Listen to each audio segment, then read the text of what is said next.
Right, hello everyone, and welcome back to the PlebPod. It's your favorite podcast. Once again, with 4 plebs this time. I am César, and in this episode I'm joined by Lee, Sid, and Brandon. And today we'll be talking again about video games. However, this one is going to be a little bit different. It's not going to focus on our nostalgia for video games. It's more going to focus on our thoughts on recent controversy regarding video game development. Why are you looking at me like that, Brandon? Brandon's laughing at me, and I don't know why. It was Sid's hand signals of... What? I didn't notice that. No, because you're too busy doing the intro. Great, right. This is a great start for my comeback. I love it. Oh, yeah, absolutely. Oh, dear. Right, so, gentlemen. Yeah, he's lost in the desert with the camels. Nah. Fake news. Well, at least he's not boiling to death while he's inside, like the rest of us. Yeah? You can see his biggest fans in the background. No, the fans are up there. Ah, shit. I don't have What's that on the shelf then? That's like a really old speaker. one. Yeah, that'll do it. Fair enough. Right, so, Right. gentlemen, let's go on to our first point for the podcast, which was so graciously provided to us by Pepper. So, essentially, the question here is, why have graphics as of recently, and when I say recently, I mean in the last 10 to 15 years, why have graphics overtaken gameplay and storyline in terms of quality in video games? Why do you guys think that's the case? I mean, I don't think that's the case, personally, over the last 10, 15 years. I don't know about you if you don't know what video games have come out in the past 10, 15 years. Right. But on the top of my head, I can think of, I don't know, Skyrim, Fallout 4, Fallout 3, Fallout New Vegas. You know, you can pretty much tip off every Bethesda game before Fallout 76 as having a really good story. Especially in the past 10, 15 years, you've got Oblivion in that factor as well. You know, God of War. And then there's Sonic the Hedgehog 2006. Yeah, that story kind of got... that's the one example you can probably give in that remark. Right. But in terms of graphics, I mean, you've also got, like, I don't know, Cuphead and Undertale, who don't primarily use massive amounts of graphics but still have a convincing enough story. So, whilst, yes, graphics has definitely increased in the past 10, 15 years exponentially compared to the previous 10, 15 years, it's kind of just... You're forgetting about a load of games have got really good stories in that same period. Like, it hasn't completely got... I mean, you think of definitely in the past couple of years since the pandemic happened, some of the games have definitely been a bit more rushed. By now, graphics engines there's so many textures out there that they can afford to just put out really good graphics, and then they forget about everything else. Right. But I don't think story writing has actually been too bad. I don't know about you guys, but I don't think story writing's been terrible. Maybe if you look I at the mean, 10 I to... played. Go on. No, go. I was going to say, I played the Assassin's Creed RPG style games now. Their storylines have been some of the best I've ever played. Okay. Albeit I don't play all the games that Brandon's mentioned. I still feel those storylines are a hell of a lot better than what they used to be. The games are a lot longer, admittedly. Graphics, yes, they've advanced with the times. As technology advances, graphics will always improve. So the graphics engines are they're naturally just going to get better year on year. So, Right. yeah. Sid? I was just going to say, maybe if you look at a smaller time, so maybe in the last 5 years, you could say there's been more of a shift in focus on exactly what they're thinking about. Yeah. So maybe 10 years ago, yeah, storyline games, huge. 5 years ago, it had a little shift of momentum where graphics took over. Right. I think it was a pointless one, yes. it was definitely when they started releasing those gameplay trailers for E3, truly, about 2017, 2018 time, when they started putting out all these amazing like trailers for games that weren't going to come out for the next 3 or so years. Yeah. But they put out the trailers. Games looked absolutely incredible aesthetically. And I think that's where their downfall was. Everyone got so engrossed in this amazing cinematically looking trailer, but by the time the actual game came out, they were kind of feeling a bit lackluster, because in that 3-year period, the graphics just went up. And as a result, that game, which looked so good at the time, fell backwards. Yeah. And then it got left behind because they didn't implement anything else, because they thought that hype was going to carry them forwards. So, in the case of Fallout 76, it tried to use the Fallout name to springboard it across, and, well, it had no story. The story is really bad. I'll even admit, for Bethesda, one of their worst stories they've made. Mm-hmm. And then No Man's Sky. A lot to do in that game, but not much to do in terms of the story. Yeah. So I want to say yeah. Red Dead Redemption 2 might be like a slight exception to that, but obviously the graphics have got better since. True. But I mean, if you believe believe what they're saying about remasters, we'll get to that later. But they released a trailer, I think 2016. The game came out 2 years later. Yeah. That game is arguably one of the best storylines I think Rockstar's ever put out. Oh yeah, for sure. And the amount of times it reflects back to the first game is just incredible. And great gameplay. Even for today's standards, Red Dead Redemption 2 has great graphics. Some of the best in the market still, even by today's standards. Even for like 4 years later. Even though graphics have gotten better in the past 4 years, Red Dead Redemption 2's graphics still hold up to today's standards, I believe. And it holds up in terms of like 1080p, but obviously when you figure out that when you look at it that the new consoles came out in late 2020, yeah, you could have pushed it back 2 years, but that wouldn't have been wise for a business. I personally think that in terms of graphics over story and gameplay, it's definitely a problem that isn't exactly new. It's sort of always existed, even in early video game development, because it's a tough balance between what you want to put more work on, if you want to put more work into the game's story, into the game's gameplay, into the graphics. However, it's, like Sid said, it's a balance that has shifted more recently than not.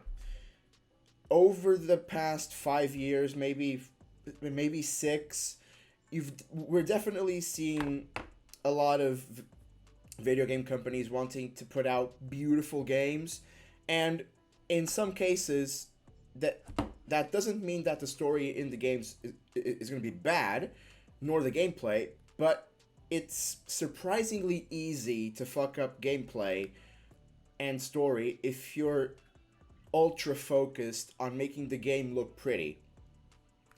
And this isn't an example from recent years, but look at the case of the infamous Xbox PS2, I believe, game Sonic the Hedgehog from 2006.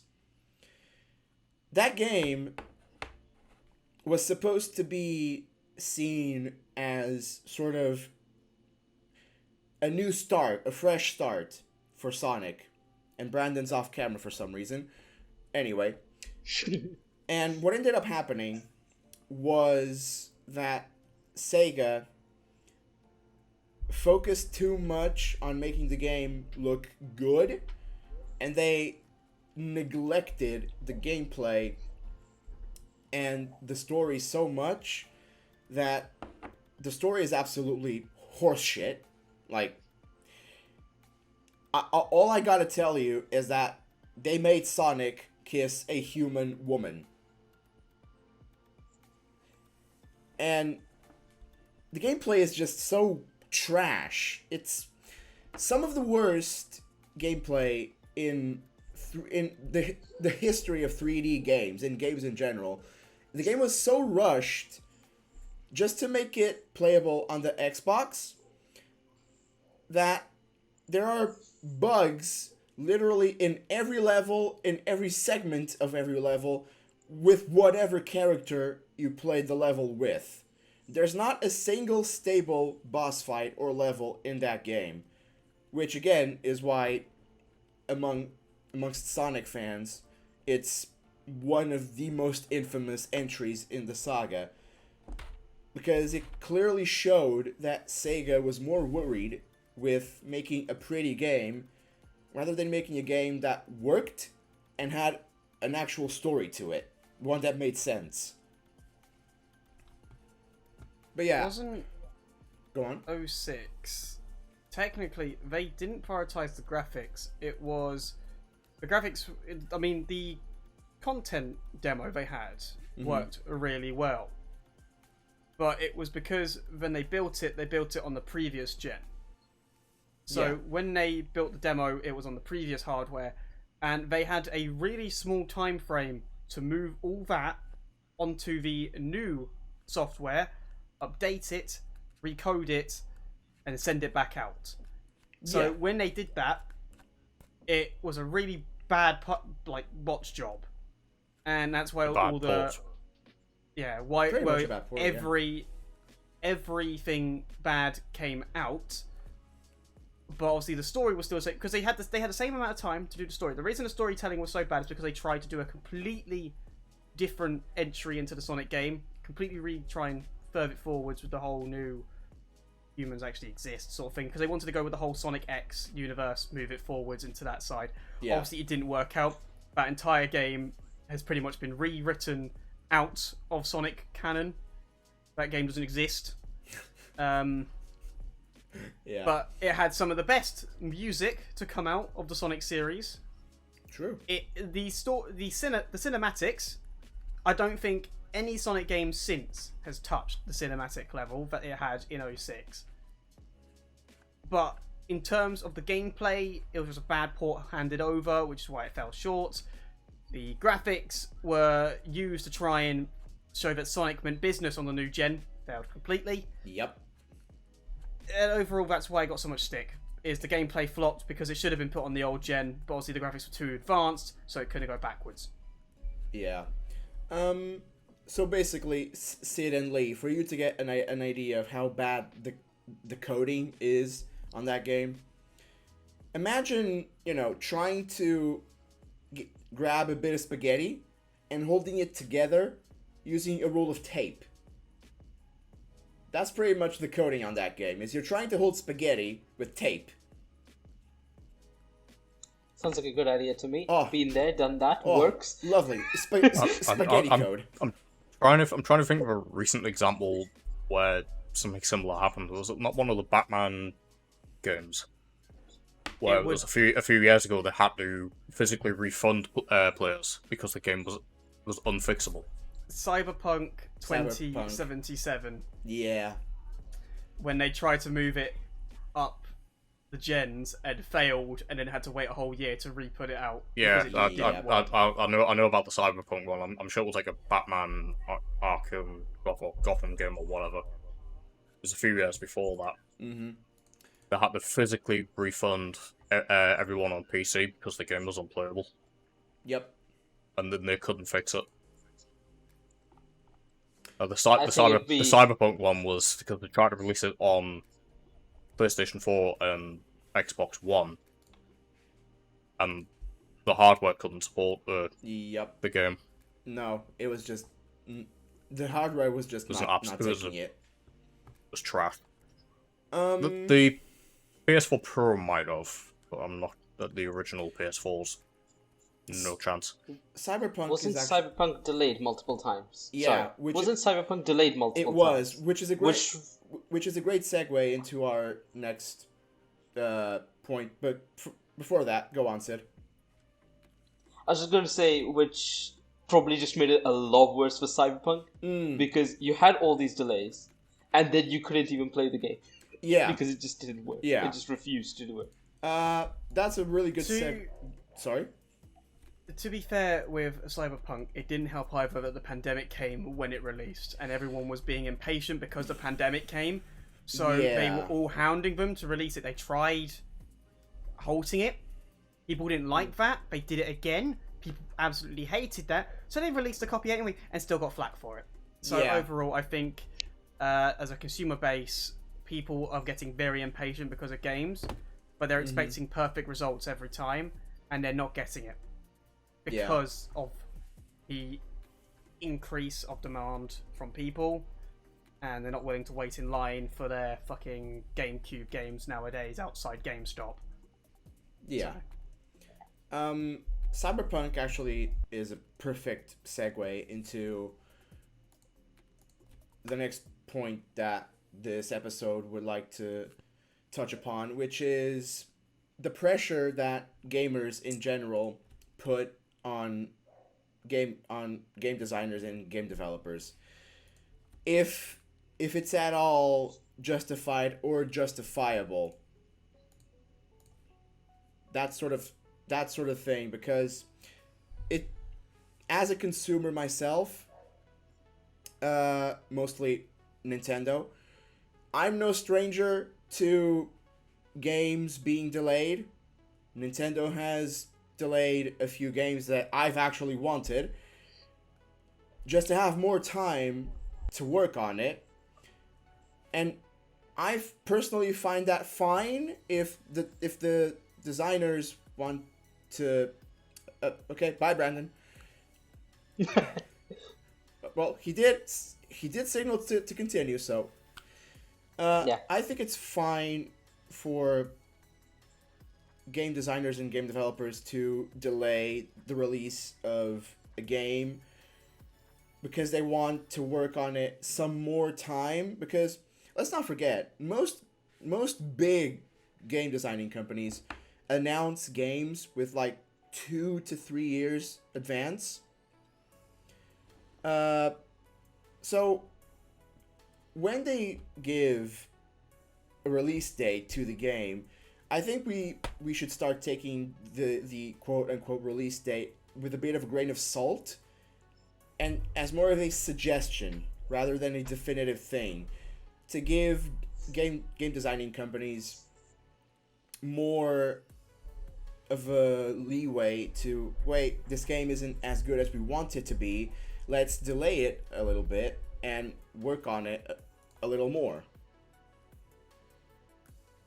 I want to bring up 2 points on the statement you just said. Go on. One of which, you talked about the consumers and how, they want the game as soon as possible. Yeah. And you talked about the delays. So with the consumers, I feel like some of that is due to just the lack of understanding of how long it takes to make a game. Yeah. Because if I may give you an example, please. You have Assassin's Creed. The next Assassin's Creed will take very similar things to the previous one and up it up. It's an evolution. It is not an innovation, so you can always build up something that already exists. That's easier and takes less time than making a game like Cyberpunk from scratch. That's a really hard job to make something that big, that complex, from basically nothing to get up to that level. Yeah. Like, that's a 6-year project. At least, I don't know how long Cyberpunk was under development for. But in a good run, it's a really complex, long project. And so there will be delays. But the second thing, which I don't know if it's been mentioned on Peppers, we talk about consumers putting the pressure. The game companies put pressure on game developers too. Game development is not a lucrative job. You're working 80 hours a week at times, and it's awful. And that's because you're put with a stressful deadline of something that you don't want to do, but you have to do, because that's what the boss wants you to do. Yeah. And so you end up... The boss wants to say, like, oh, in 3 years' time we'll have the release, but it could be possible the development team know that's not possible, and they're trying to achieve an unachievable goal. So I think it's a bit of both that plays a massive role into what causes these delays and really buggy games at this launch, because They don't get the time to iron it out. Yeah. Sid, Unless someone take over. I did Google how long Cyberpunk was in development. It was in development for 9 years. There you go. Yeah, but you got to remember, a lot of that development in the first couple of years, especially, is hiring, making it like Yeah, story of course. plot down, gameplay nailed down, and then you got years, especially if consoles advance forward. Your progress is essentially set back slightly because you've got to try and port it back over. You've got to make dual copies, so you've got one copy for one port, one copy for another port, and so forth. And since there's so many consoles now on the market which can run all these games, they've got to port it over to every single one because they've all got different softwares. What? So PlayStation is different to Xbox, Which is different to and the it's Nintendo different Switch. to Switch, different to the PCs, Yeah. different to Mac and Was- Linux. And if they want them to run on them, then they've got to port it all the way across. New games on Macs. People. What had the PS4 been released in 2012? 13. 13. Yeah. So when All those consoles came out about 2013. So when When they Cyberpunk started to- was first announced, the PS4 wasn't even out yet. No, but it had been. They knew it was Announced. coming because of the Yeah. Xbox One. So what they were doing is they were initially developing for that gen, and by the time they finally got through with it, the next gens had started coming along. Yep. So they were trying to port it forward to there, and obviously the same thing happened with Sonic 06, where they tried. It came a lot faster than it did. They kind of had a bot's job to move it upwards, and instead of like what Sonic 06 did, they just jumped straight forward. Cyberpunk instead tried to like push everything to the same level that highest one could run. It didn't work. So when the PlayStation 4 original PlayStations tried to run Cyberpunk, they just burnt. The PS4 Pros were just about strong enough to carry it through without dying, and the PS5 copy and all that stuff just kind of cut itself in half. The only one which could run maybe a stable was PCs because they had all the fluctuating different graphical settings that could influence it. It's one of those things in game development, and I'm pretty sure Sid would know greatly, is when you're developing, it's not as straightforward anyone makes it out. Yeah. Especially if you're trying to make it from scratch. That's a lot to go for. And when you're an indie sort of developer, like, is it CD Winter? Something like that? I can't remember who made... They're the same guys who made Witcher, right? I believe so. Same Polish company which made Witcher. Will our researcher César on the case? CD Project Red, something like that. Yeah, Project. Were they the same which did Witcher? Because if they did, then I'm correct in guessing that they'd had a lot of expectations already put on them from before. They did make The Witcher 3. Yeah, The Witcher Then series. yeah, because of how successful that game went, it didn't help in their expectations to the consumer base, thinking that this Yeah. game was going to be fucking incredible when it wasn't. So, to give some context on the whole developing thing, Toby Fox, the one and only guy behind Undertale, by himself, and let's consider that graphically, Undertale is a very simple game, graphically, at least. Everything else about it is really, really, really good, like the music, the game. Well, gameplay is actually still quite simple as well because it's based on a 90s RPG, but even Undertale, with how simple its graphics and gameplay are, it took one guy 32 months to develop it from the original idea to the finished product. Yeah, Now- but you've got to remember with Undertale is in terms of the audio cues, it was pretty simple because there wasn't many audio cues to make, especially when you're doing audio for the talking. It was just sound effects repeated, Yeah, slightly different tones. Yeah, throughout I the know. thing. That's what I'm hinting towards. Like, for a game as simple as Undertale, if it takes one guy 32 months, imagine a huge undertaking like Cyberpunk, even with an entire team. That's not an easy job at all. And it showed. It took 9 years from the initial idea to the quote-unquote finished product, And we all know how that went. So I personally think that in Cyberpunk's case, it was really just a case of the consumer market being impatient. Yeah, they had over expectations, and I'm gonna say Cyberpunk's story isn't bad. No, I At all. actually quite like it. The story is good. The gameplay, compared to some of the games around, it kind of cut a few corners with some of the physics and whatnot. Yeah. That some of the predecessors of like GTA 5, GTA 4, GTA 4 especially compared to GTA 5 was way better in almost every sort of physical, in like gravity and physics. So in terms of what it was going up against, the gameplay was a bit lackluster. But for a company which had focused on medieval style sort of games beforehand, going instantly into the future, I'd say the Cyberpunk, especially as it's been like updated to try and get what they wanted out but couldn't. Yeah. I'd say it's done fairly well to try and recover itself back up. Mm-hmm. Like, it definitely isn't a bad game when it runs absolutely perfectly. It works fantastically, and it's definitely worth playing through, subject to not really breaking itself and going up in flames. Yeah. But like you've said, for a lot of games, to be fair. But you got to remember, some big games have had massive bugs and still been renowned successes. Trying to think. I mean, of come one, on. like, What's off the top of first my one head. that can come to your head that has some mad glitches and is still one of the most successful games of all time? I mean, most Mario games. I'll be honest. Yeah, no, Mario 64 would definitely have that like nailed down in its coffin. Yeah. Sid, can you think of any off the top of your head instantly? Sid, Lee? Honestly, I play where my game genre is very, very niche, so not instantly. But I'm sure GT Sport had a lot of glitches. It's just, the Gran Need for Turismo Speed series had a lot. always have glitches. I can remember Need for back on Speed the series had a lot. I had a game of that full of glitches. I can remember back on the PS2, PS3 days on Gran Turismo.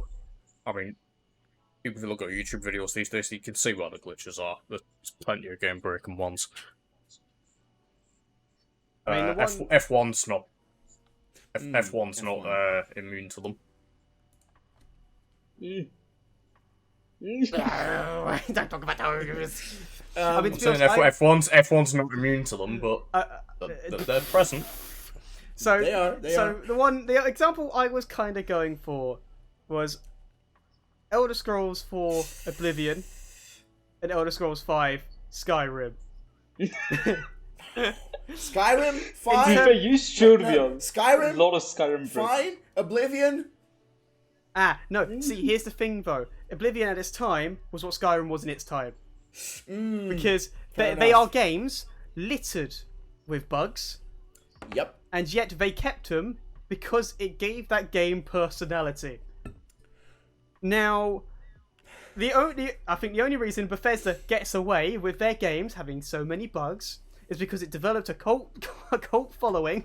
Of We which know. people expect Bethesda games to have bugs. You're because part they're of it, fucking Brandon. amusing. I know. I'm at fault. I will hold on my hand and admit. Skyrim I have played far too many times and enjoyed far too many bugs staring at people flying through the air for no fucking reason. And you've bought That's every just single Skyrim. remaster of it. Yes. Apart from the Switches one, but I didn't need the Switches one. I only need it on the consoles that I've played it enough on, which is the PlayStation 3, the PlayStation 4, and the PC. I don't need any other copies of Skyrim at that point. I only own 2 copies of it on the fucking PC. Why do I need a third one? If I may, I want to give another example of a bug turning into a personality trait of a game, and this one is going to hit Sid right in the heart. In the first Civilization game, Oh yeah.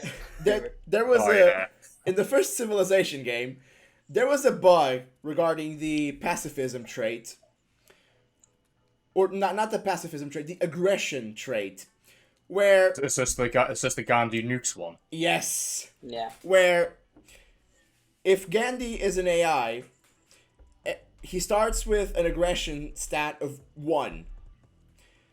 And as soon as a civilization discovers democracy, the aggressiveness, if I'm not mistaken, decreases by 2, which meant that were the code predicting this, it should have just gone to 0 and be done with it. However, because of a developer oversight, the code actually makes the aggression trait stat for Gandhi go to -15, which the game interprets as the max aggression. Which basically means in Civ 1, Gandhi is a dick. And as soon as he gets nukes, he will fire them at you. He will fire them at you. Now, this was a bug that was actually turned into a trait into all Civ games up to Civ 5. In Civ 5 and Civ 6, they decided to ultimately cut that away because the joke had run its course at that point, basically. But it's still hilarious that a bug actually became a feature. Yeah, now, no, 100%. With Brandon giving the example of Mario 64, to this day, Super Mario 64 is renowned as one of the most important games in gaming history because it revolutionized the idea of games in general. Because up to that point, made me look, you cunt. Because up to that point, 3D games were not a common thing. And when Mario 64 released, Nintendo sort of proved a point that making 3D games, while difficult, wasn't impossible. And they did it on a console that had, if I'm not mistaken, 64 bits to run graphics on. Yep. So, which was the Nintendo 64. It's called that way for a reason. Now, amazing and renowned as the game is, and I love it, it's one of my favorite games, I cannot stress how held together by tape the game's code, and especially its physics engine, is. Its physics were written so poorly that the game is such a speedrunning icon that you can go at warp speed just by jumping forwards whilst going backwards. So basically, there's this... you break the calculator for multiplying momentum because it thinks you're just going to keep jumping forwards forever, but in actuality, you're forcing it to go backwards whilst jumping forwards. So you're forever multiplying that momentum because you haven't moved forwards yet. You haven't let go of the stick to change its direction. So inevitably, when you're just stockpiling this up and up and up and up, eventually you hit a critical point in the calculator which will just warp you through barriers and walls because there is just not enough coding to stop you from physically warping through to the other side of the map near on instantly with one jump. The moment you let go of that springboard, whabam! That's it. You've skipped 120 stars. Well done. You've got Bowser Dunzo. So now, with that, inevitably, they fixed it when they remastered it and put it on the Switch. That was, I believe, I think to this date, was probably the only bit of coding they actually rewrote and removed from the remaster. Because most of their other bugs are still in it. Yeah. Bar that one. The reason why this bug that Brandon mentioned happens is because in Mario 64, the way the game calculates Mario's speed is based on his position at one period of time and then his position in the next frame. So there's an action Mario does which is called a long jump, which Mario does exactly as described. It is a long jump, where you can do it in succession. However, if you're doing it while moving forwards, the game does have a speed limiter coded. into it, so that you're not going at warp speed while long jumping. However, the developers didn't expect players to long jump but then start going backwards while doing it. And if you do it while you're stuck to certain surfaces, because the geometry in that game is dreadful, Mario will be stuck in a perpetual, in a perpetual state of he's in place, but the game doesn't think he's in place. The game thinks he's moving. But since he's moving backwards, the speed limiter doesn't activate. So the speed just keeps going up and up and up and up. And eventually, like Brandon mentioned, you're going so fast that if you let go of the control stick, the game will zoom you to wherever you would be if you had if you had that speed going, such that it actually breaks the geometry of it. Like, you actually go through all kinds of shit, enemies, walls, objects. It is fantastically broken. Like, not even flex tape can fix that, and flex tape can fix everything. So, to put the case in point for games and gameplay and the pressure for games to get done on time and due to coding, is back then, yeah, coding may have been a bit shit, but the games definitely had the nostalgia factor. Nowadays, if the coding's shit, you get shot. Pretty much, yeah. Everyone wants games so quickly because of how popular they rose, and inevitably, the pressure on gaming developers has increased tenfold, and Sid slowly crying in a corner, realizing that his entire career is falling to shreds.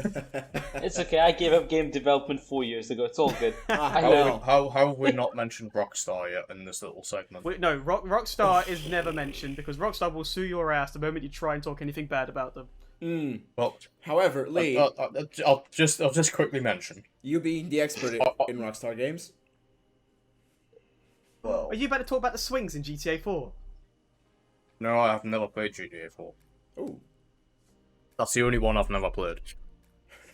Brandon doesn't approve. Right, I was just gonna say, obviously, you had, like, in the early 2000s, you only had, like, a year or two gap between Vice City, San Andreas, and so on. Yeah. They were all built on the same engine, so you could just release them and develop them roughly around the same time periods. When it got to numbers 4 and 5, you start to see a few years development. And that was understandable because of newer hardware Yeah. at that time. 2013, when it came out on PS3, Xbox, that was the last of that generation. Mm-hmm. And 2014, I think they'd already planned out like a PS4 and PC version anyway. An Xbox One. Then they've gone and remastered it for PlayStation 5. I'm not quite sure if Series X have got it. So yeah, I think that will lead a bit into the next one as well, with multiplayer, especially with that. They're trying to like milk a cash cow, basically. Yeah. But it's nearly 10 years since.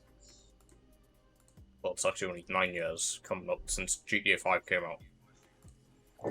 But it's going to be 10 plus years by the time GTA 6 comes out. Ooh, definitely. It's about time we need a new single player game at least. Mm-hmm.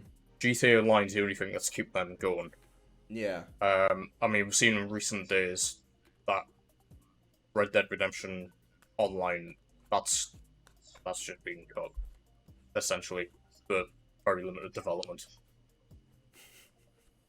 Wasn't really popular that anyway.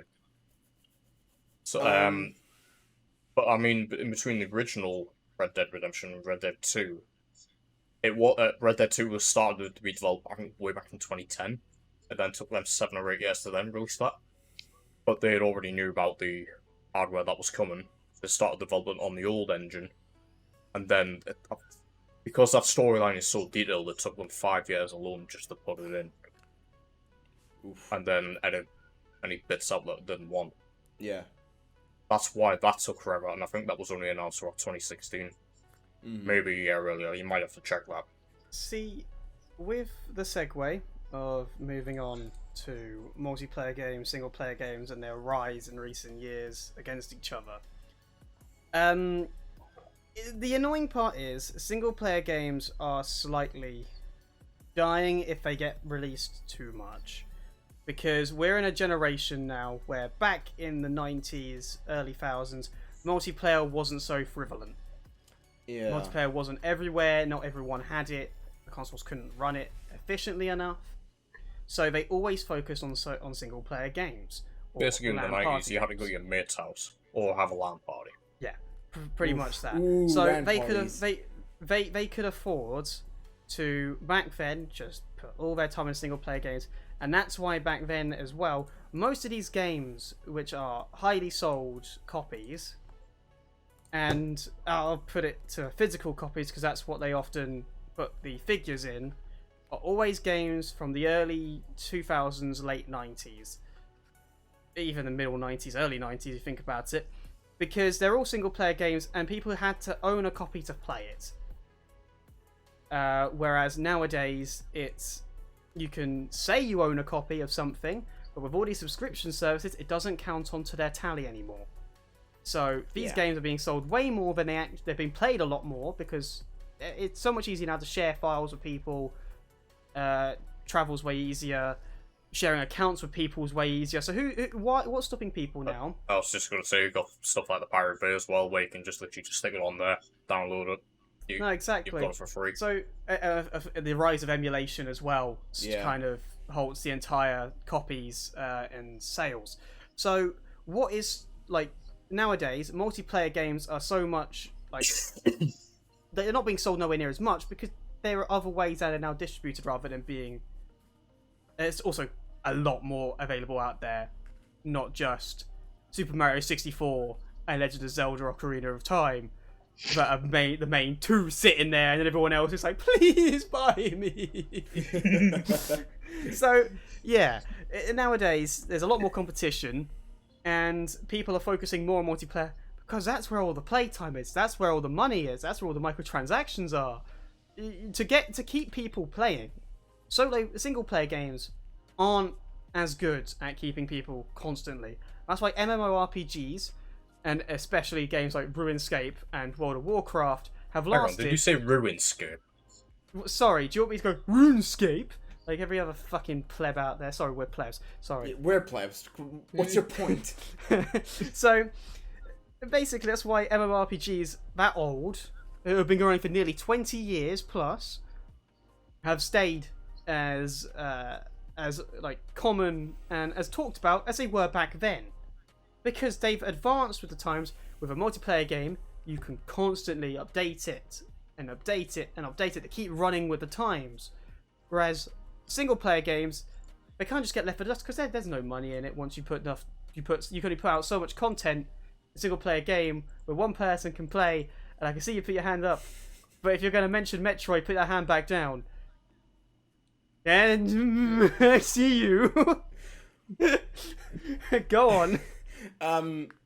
Now, being more of a Nintendo person myself, I'm no stranger to single player games, because other than the odd Smash Bros game or Mario Kart game, Nintendo games are mostly single player games with a multiplayer component.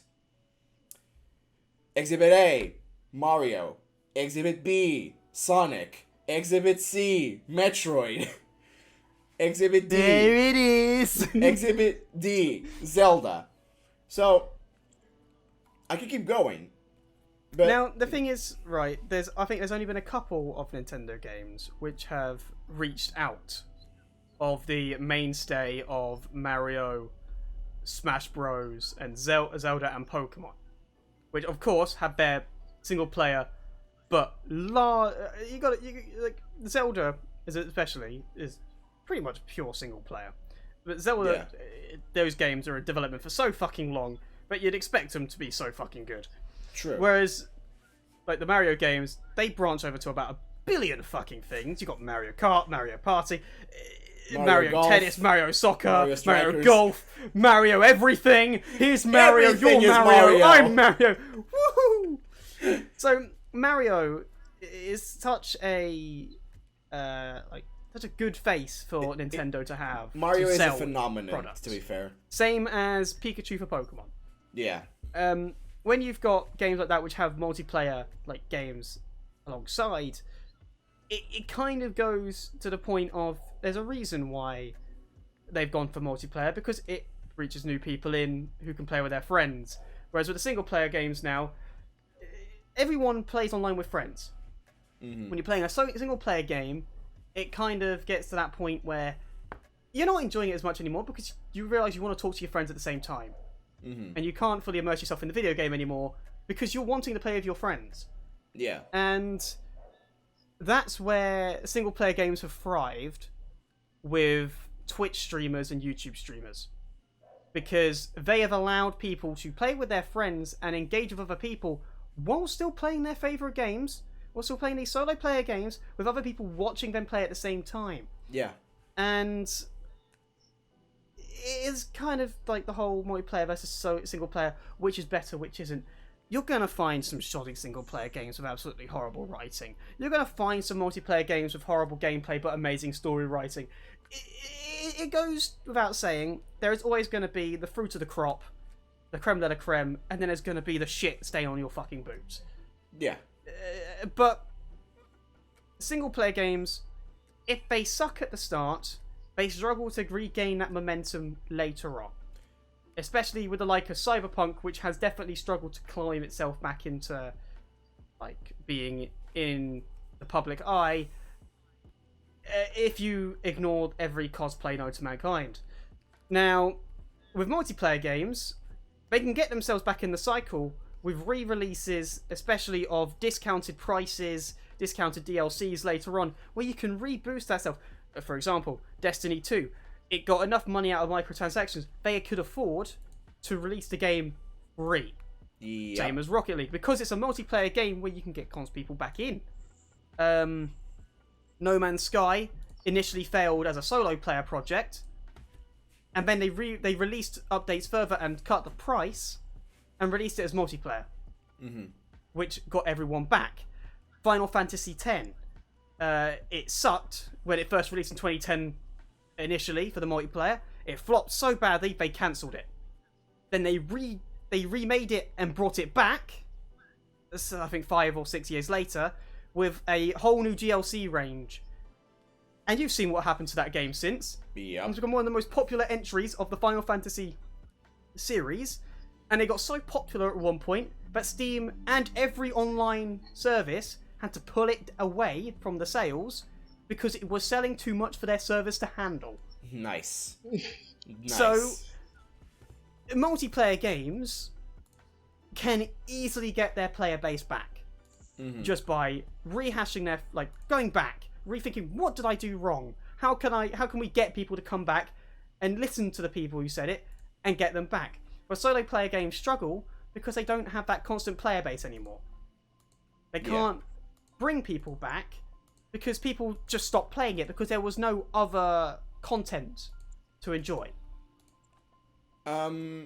This is a bit of a touchy subject because, you know, emulating and modding, but another saving grace for single player games, especially stuff like Pokemon, Metroid, that kind of stuff, and Mario as well, their saving grace is also the speedrunning community.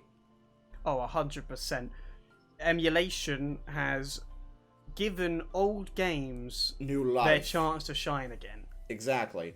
I, for example, and you know I'm going to bring Metroid into this, my favorite game of all time is a Metroid game from 2004. It's an 18-year-old game, and it's still actively being speedrun by hundreds of people who stream their speedruns. It has a randomizer that changes the placement of the items in the game, and hundreds of people stream that. So you have close to 1,000 people that still actively play this game and stream it to other tens or hundreds of people to watch. And it's a game that was released in 2004. And don't even get me started on Mario 64, where you have tens of speedrunners in many different categories streaming their speedruns for thousands of people at a time. So, point is, are multiplayer games becoming more popular than single-player games? In my opinion, I think so. However, single-player games still have lots of saving graces in their own communities, which is what's keeping them alive still. Multiplayer mods. Multiplayer mods as well, yeah. That's what's said. That definitely helps. Sid, Lee, any points? Sid, do you want to go first? Please. Any points? I just want to touch more on like on the indie side of things. Obviously, you've got developers. I think Sid will know about this as well. You've got Don't Nod and Square Enix with the Life is Strange series. Yeah. That's probably arguably one of the better single player, but it's like exclusively single player games. It's built by a completely indie developer, and I think the first one actually won many awards. I'm pretty sure the first Life is Strange won many big awards, yeah. Yeah. And I'm pretty sure it's still streamed to this day, even in Absolutely. newest versions. Absolutely. So that particular series is very popular. It's got its own fan base, no doubt. But I said the first game, I think it won a Video Game BAFTA awards. Not quite sure about the other 2 or 3 since. That recently got a slight remaster. I think they've got I don't really think you can call it a remaster, because the graphics only got slightly updated. So, I mean, there was that, and I did rebuy it. No, of course. It was part of a package with the newest game. So, Sid, any thoughts you'd like to share? I mean, I guess that shows that, if you get your story right, you can get a really good game that wins many awards. But what I was more thinking about was we're currently going through a phase where multiplayer games are really popular and that everybody wants to play multiplayer games. So it makes me think if in the future, 10 years down the time, people are like, I want something fresh, I want something new, I want a story-driven single-player game again. And, we could go through these phases of cycles where multiplayer is more popular and single player is more popular. But I would say the main reason, I know we talked about a lot of games here. Okay, Brandon's really happy that we talked about a lot of games. No, sorry, it hit the corner. I was watching the DVD thing in the behind Lee and it hit the corner. Oh, it did, nice. I was watching it. Right, Lee? Do you want to say, Lee? What do you want to say? Before I continue. I just wanted to come back to like RTS games. I might have mentioned this in the last podcast, like the Age of Empire series. Yeah. Ever popular series for it's got to be 25 years now. Easily. Not exactly a story-based driven series, but the scenarios and campaigns can be when you're playing the certain civilizations. But I'm going to say that multiplayer has gone up in the past 10 years because initially, like 90s, early 2000s, yes, you did have a multiplayer community on there, but the original clients got down, I think it's about 2006, and then you had to go to a couple of other ones, which I've played online for many years on various clients. Where I think the most common known one's something called Game Ranger, where you can actually go play loads of old games. It just hosts loads and loads of them. Yeah. There is another one, but I'll not mention it. But ever since they re-released Age of Empires 2, it was an HD version in 2013, it kind of got like an esports revival. And there was there's a lot of competitions still go on. And they released what they call the Definitive Edition, which is essentially just a 4K remake. Yeah. But they're still constantly updating that game to this day. They've remade all other versions of it, and they're still updating it to updating those to these to this day. If I can spit the words out. English. Again, tournaments like every week, every other week, and they are for real. It is all for real money, all into the thousands. Exactly. Dollars, pounds, euros. So, I'm gonna say there are cases like that where old games, and it's going to look into remasters of it, but it's given games like that a complete renaissance, just to put the pun on it. Yeah. A complete renaissance, a revival, and you're still playing with your mates, thousands and thousands of players. It's got to be one of the top games on Steam and I think Xbox. Well, Windows, Xbox, or whatever it is. I mean, it even got that popular. I think Bill Gates decided, I think it was a famous Reddit post, how many empires do you need? Eventually we got Age of Empires 4. Oh, I know that one. That's a pretty that was a pretty historical Reddit moment. On the topic of remasters. Quickly, on, if I can finish my previous time, because I got rudely cut off. I think. Go on, Sid. I don't know what I was exactly. I was going to drift onto multiplayer games. Right, yeah. So multiplayer games are getting more and more popular right now. I was talking about how, you know, that wave could change, and in the future it might be single player games just for something different, something fresh. But obviously, like, from our point of view, it doesn't matter. If it's a good multiplayer game, we'll play. If it's a good single player game, we'll play. Yeah. My only concern right now with multiplayer games are the microtransactions. Because they're taking advantage, and a huge advantage from the player bases, which I think is the main reason why big developers are currently working on multiplayer games, at least at times. I mean, I don't want to go too controversial, but FIFA and their microtransactions are an absolute joke. I've seen it. Like, that's just unacceptable, and that's like gambling, which is like another level.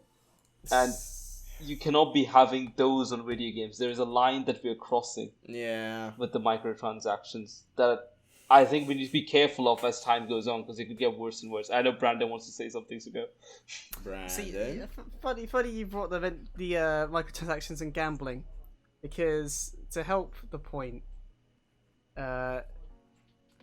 microtransactions are being hounded upon by governments finally realizing, yes, it's gambling.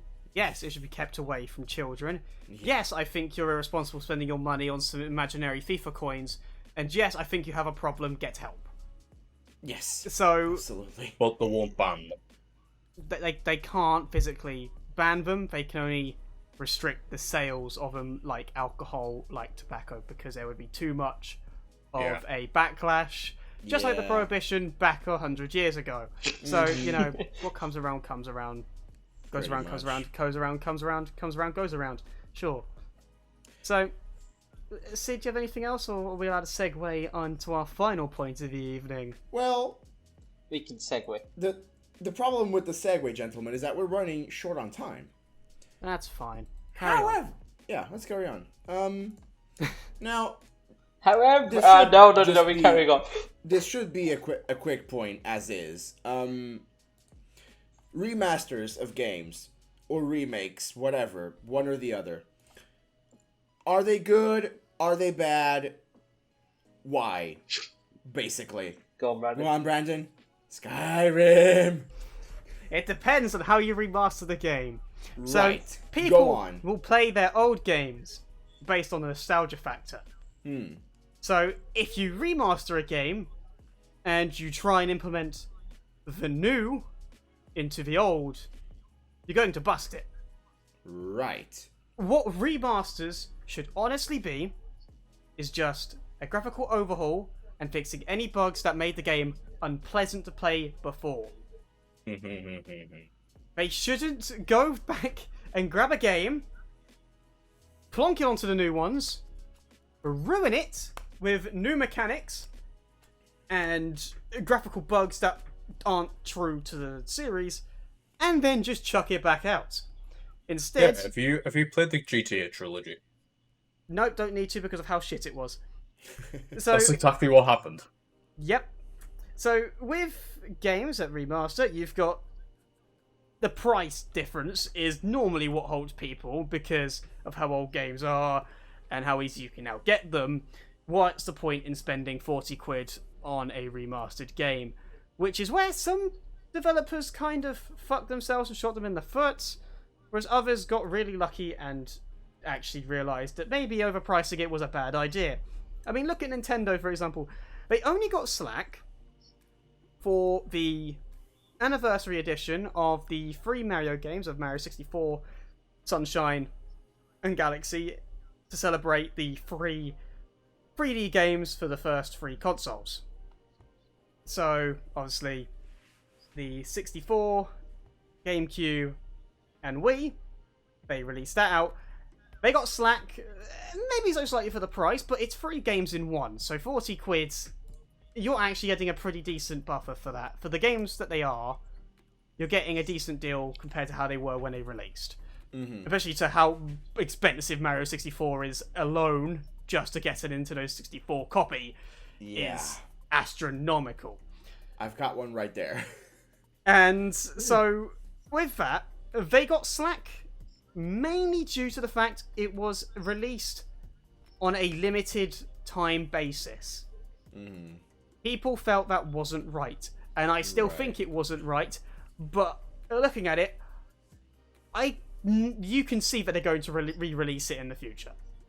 You can tell they're going to re-release it at a lower price in the end, because they'll realise this Mario game's just flopped all of a sudden. What's happened? It's because we didn't sell that one out long enough. Oh my god, how did we not see that coming? We did see it coming. You're just an idiot. So they thought limited sales, they'd sell more in that time and wouldn't have to worry about reselling. They'll probably resell it. I don't know why they wouldn't. That sort of game, people love. I mean, don't get me wrong. Those games re-released, fantastic. It makes it easily accessible for the public of now, but the fact they didn't have to buy an old console to play these games. That's what the whole point, what a remaster should be. For games which you can't get very easily nowadays, so you can play them again. Play them on higher graphics, on consoles that obviously had are newer versions to the older ones.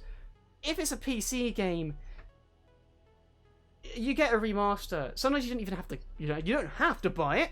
It's just remastered and it's put on everything that was it being sold on before. For example, Skyrim, when it was remastered, they included all the DLCs in it as well. Yeah. So it was being remastered with all the content that it had before, just digitally enhanced. With Skyrim, though, obviously there were so many mods initially. They didn't need to worry about remastering it. It was just another way of. People liked it enough. They want it without so many annoying bugs. For example, every quest-stopping bug that they had before, they cut off most of them for the consoles. The PC side, they cut out as many as they could until the coding wouldn't let them anymore. Nice. In which case, there are still many gameplay and game-breaking bugs in Skyrim that has stopped me from getting my 100% trophy on Steam, which is annoying me to complete utter. Ooh. And before I give Lee the point on the remasters, I know he's probably going to bring up Age of Empires and whatnot, and how well they brought the GTA. No, that's what I'm exactly going to cut into. Because obviously their remasters on PC, as I explained before, yes, they are based off the original game, but the remasters actually came about because of the mod community behind it. Originally, 2013, it was a bunch of modders who then got approached by a studio to then develop it, or they eventually formed the studio to then develop it under a license from Microsoft. Yeah. And then it just expanded since. Yeah. And recently they actually got taken over by a proper development company. But because those games have been actively developed, you can kind of treat them as a remaster. As true remaster, remake, basically a brand new game or a complete overhaul versus the original. how they did their remaster was really good because they took the game and enhanced what was already there way better than what it was before because of all the mods, and they knew what the game needed and therefore added it. Yeah. And I'm gonna slightly go back to the remasters again. OG remaster. When you think of games that got remastered way back before the 2010s, before remasters became really popular, what game series in any of your heads, I'm going to go backwards away from César because I'm pretty sure César would get this pretty early on. Go backwards. So, Lee, in terms of a game series in the early 2000s, mid 2000s, what games do you think got remastered very quickly? Oh, quickly. That were released in the early mid 2000s. Say they were released in the 90s or early 2000s and then got a remaster not long after by the same company. I know Off top of pretty your obvious head. example. Not one coming to mind straight away. I'll leave you for now. Sid. No, If I had to guess, I would say Zelda, but I wouldn't know. That's not my time period for gaming. César. Mario 64. Yes, for the DS, but also you're forgetting one of the most common ones. Pokemon. Pokemon. I know. Because they remastered, very smartly they remastered the games. Pokemon Gold and Silver got remastered into Crystal with enhanced features. Ruby and Sapphire into Emerald with enhanced features. But most importantly, Red and Blue got remastered into Fire Red and Leaf Green not even 10 years after they were released. Sorry, exactly 10 years. Minus a year. 9 years. 10 years? It's pretty much 9-10 years, actually, come to think of it. It was to show that they could improve the graphics and the gameplay further than what the original broken pieces of art that were Red Blue. It was actually 8 years. Yeah, it's quite a really small window when you think about it. Yeah. But people overlook that as a remaster, but it is a remaster. It technically is a remaster. And technically speaking, even though it was a really shoddy remaster and just added a multiplayer feature, Sonic Adventure 2 for the Dreamcast, Sonic Adventure 2 Battle for the GameCube. All they did was enhance it and added multiplayer, but technically speaking, it was a remaster plus an upgrade. Yeah. Whilst being a port. But technically speaking, it could be counted as a remaster. Mm-hmm. Just don't ever think about the games not long afterwards, after Sonic Heroes, and you'll be absolutely fine. Right. Sid, thoughts on remasters and releases? Blah. English. How many re-releases do you want in that one re-release? Easy for you to say. What I was looking at more was how Pepper mentioned on the notes about how there are more and more remasters now. And Nostalgia I was just factor. having a thought. What's that? Nostalgia. People Nostalgia. love the old Yeah, games but because of their childhood, so they want to replay them. of course. But Crash what I was Bandicoot thinking is was, a good one. obviously, there's going to be more remasters now. Because 10 years ago, there were less games to remaster. Exactly. And I think the remastering trend is going to continue. You know, you can imagine your games that were released in the 2010s to 2020s getting remastered in the 2020s to 2030s. Exactly. Just- As computing, ability just exponentially increases. I just thought of one How many point. times has Pac-Man been remastered? So many. How many times is it once? Technically, none. It's a flash game now. Technically, none. It was all pretty much always the same game, just ported forwards repeatedly. Yeah. The gameplay and the graphics didn't really change from the original. Let's be real here, it kept the exact same retro look the entire way through until they got it as a flash game on PC. It didn't Probably. change. It's the same as Yeah. Super Mario Bros. And The Legend of Zelda 1 and 2 when they just got reported onto PC and that. It's just the exact same, it's not a remaster, it's just a port forward. And one thing I wanted to go about remasters and whatnot. Game of the Year edition of games that release a couple years later. Can we count them as a remaster? I guess. They're just re-releases sometimes with DLC. But they're exactly And the same. enhanced graphics. Those that do come with better graphics. Not all of them do. That's if Yeah, it's released on like the next gen console. Yeah, that's what I'm saying. If it originated on one console but came out as a Game of the Year edition on the next console, is it a remaster or is it a support forward? That's a great question, actually. Well, if the graphics were improved, then it's an enhancement, therefore it's a Enhancement. remaster. Otherwise, Yeah. it's a port forward. There we go. Sonic Yeah, I 06, guess. sort your shit out. Port yourself forwards, bitch. But with a better story. Please. Said no one ever. Now, No one gentlemen- ever said the story would to be better. No, the thing you said regarding Sonic 06. Now, gentlemen, with that said, that is all of the time that we have for this episode. Thank you so much for watching and listening to this episode of your favorite podcast. I've been César. Brandon has been Brandon. Sid was kind of just here. Lee has been Lee. If you're watching on YouTube, remember to check out our gaming content. And also remember that the PlebPod is in... Hit the corner. Hit the corner. Nice. The PlebPod is on Spotify, on Amazon Music, and on Google Podcasts. If you're listening in any of those, do check out our gaming content on YouTube. And don't forget to click the subscribe button that's appearing right next to my face. Is it? I thought it was appearing right in front of me. Oh my god, is it coming from behind Sid's Is it ear? on top or of is Lee? it hitting the corner on Lee's TV? Find out on Find whoever out edits on this episode YouTube. of the podcast. Right. Yeah. Goodbye, everyone. Have a good one.